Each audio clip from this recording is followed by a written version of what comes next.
রাসূলদের কাজ যারা করবেন, মানে রাসূলের কাজ মানে কি, দাওয়াতি কাজ, তাবলীগের কাজ, মানুষকে তাওহীদের প্রচার করবেন, প্রসার করবেন, দ্বীনের ফিকির করবেন, দ্বীন নিয়ে দ্বীন প্রতিষ্ঠার স্বপ্ন দেখবেন, তাদেরকে সর্বপ্রথম আগে তাওহীদপন্থী হতে হবে।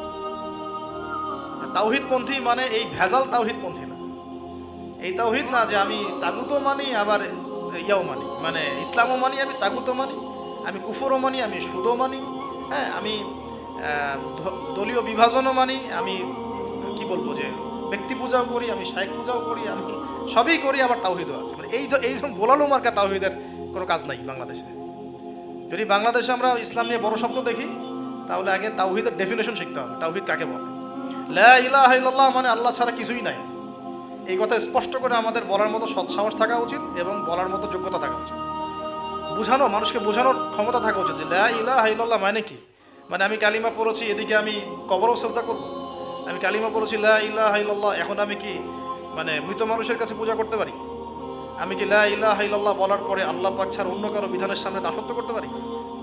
এই জিনিসগুলো আমাদের স্পষ্ট করে বোঝা উচিত।